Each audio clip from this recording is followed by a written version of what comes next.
আসসালামু আলাইকুম ওয়া রাহমাতুল্লাহ। আমবাগ ক্রিকেট স্কুলের উদ্যোগে আয়োজিত এক যুগ অর্থাৎ 12 বছর পূর্তি আজকে এই 16 ডিসেম্বর মহান বিজয় দিবসে যে সাংস্কৃতিক অনুষ্ঠানের আয়োজন করেছেন, এই অনুষ্ঠানে সম্মানিত সভাপতি হিসাবে উপস্থিত থাকবেন আমার শ্রদ্ধাভাজন কাকা, আমাদের কোনাবাড়ি মিরপুর থানা বিএনপির সাবেক সফল সভাপতি আলহাজ রবিউল আলম রবি।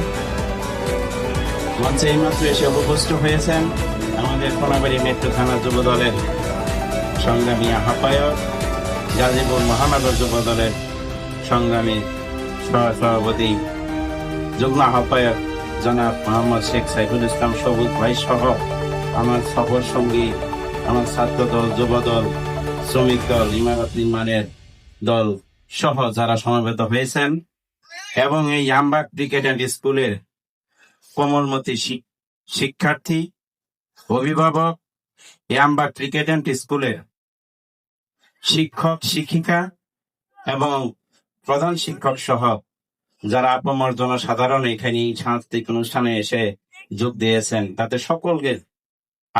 সকলকে আমার অন্তরের অন্তঃস্থল থেকে শুভেচ্ছা এবং অভিনন্দন। প্রিয় ভাইয়েরা, আসলে এমন একটা দিনের অনুষ্ঠান আমরা এসেছি আপনাদের মাঝে কথা বলার জন্য। সেটা হলো এই স্কুলের যারা শিক্ষক শিক্ষিকা আছেন তারা হলেন এই কোমলমতি শিক্ষার্থী যারা আছেন তাদের অভিভাবক প্রথম, এরপর অভিভাবক হলো তার পিতা মাতা, তার গার্জেন। আমি শিক্ষক শিক্ষিকাকে অনুরোধ করব, প্রত্যেকটা বাচ্চাকে, নিজের বাচ্চাকে যেভাবে গড়ে তুলবেন, এই প্রত্যেকটা বাচ্চাকে আপনারা ঠিক ওইভাবে নিজেদের বাচ্চা মনে করেই গড়ে তুলবেন। এবং আমরা যারা অভিভাবক আছি, আমাদের যারা বাচ্চা কাচ্চারা স্কুলে দিয়েছি, আমরা শুধু স্কুলে দিয়েই আমাদের নিজের দায়িত্বটা যেন শেষ করে না দিই। আমাদের নিজেদেরও বাড়িতে কিছু দায়িত্ব আছে, এই দায়িত্বগুলো যেন আমরা সঠিকভাবে পালন করি।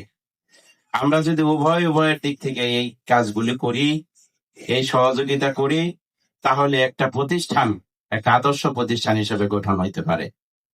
যেহেতু মাগরিব সমাগত, আমি কথা বেশি দীর্ঘায়িত করব না। আজকে এই মহান বিজয় দিবসে আমাদের আজকের এই আমবাগ ক্রিকেট স্কুলের যিনি প্রধান শিক্ষক, তিনি বলেছেন আমরা যেন খোঁজ খবর রাখি। আসলে অতীতের সময়ে আমরা ইচ্ছা করলেও সেটা পারি নাই। যেহেতু আল্লাহ তাআলা একটা সুযোগ করে দিয়েছে, আগামী ফেব্রুয়ারিতে যদি নির্বাচন হয়, সেই নির্বাচনে যদি আপনারা ধানের শীষের পক্ষের প্রার্থীকে ধানের শীষ মার্কায় ভোট দিয়ে যদি বিজয় করেন, তাহলে হয়তোবা এই খোঁজ খবর রাখতে আমাদের জন্য আরো বেশি সহজ হবে এবং আপনাদেরকে সহযোগিতা করতে আমাদের জন্য সহজ হবে।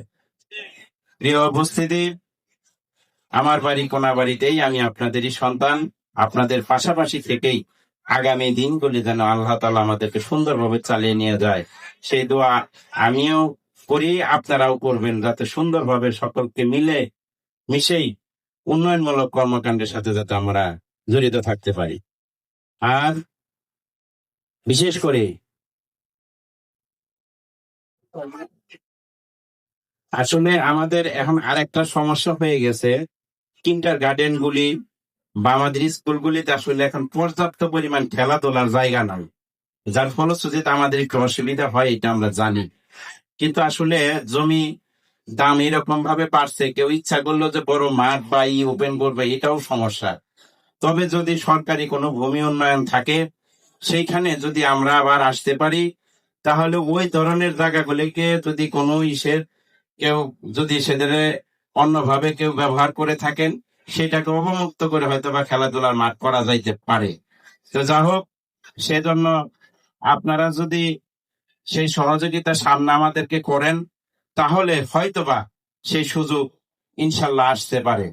তাই আমি আমার কথা দীর্ঘায়িত করব না, সকলের সুস্বাস্থ্য কামনা করে, এই স্কুলের উত্তরোত্তর সাফল্য কামনা করে, আমি অভিভাবক এবং কোমলমতি শিক্ষার্থীদের সুস্বাস্থ্য কামনা করে আমরা এখানে আমার সাথে যারা এসেছেন সকলের মঙ্গল কামনা করে আমি আমার সংক্ষিপ্ত বক্তব্য এখানেই শেষ করছি।